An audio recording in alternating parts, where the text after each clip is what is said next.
A friendly first meeting between Justin Trudeau and the new British Prime Minister. We're going to be working flat-out, aren't we, Justin?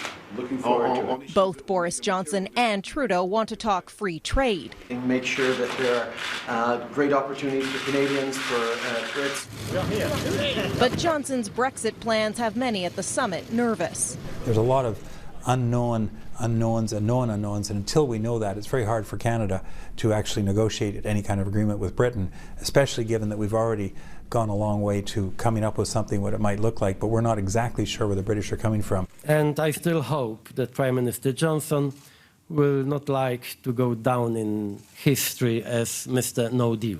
The head of the European Council was blunt. Trade wars lead to recession.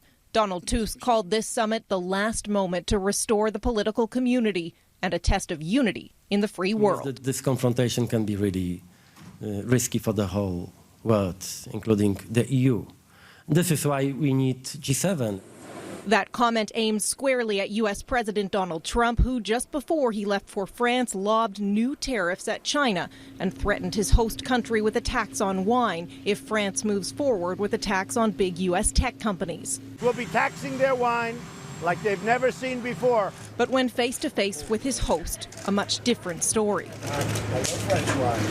We've been friends for a long time, and every once in a while we go at it just a little bit, not very much. And trade talks can be challenging, even with like-minded allies. In Canada, we're way much more comfortable with doing trade. For our companies to do trade international and vice versa. There's a steep curve in France around trade issues. While most of the Canada-EU trade deal has come into force, France has yet to ratify CETA, and Trudeau is using this summit to talk trade all over the world. He talked about the Pacific Rim deal with the Japanese Prime Minister, and he'll tackle the Canada-US-Mexico agreement that replaces NAFTA when he meets with Trump Sunday.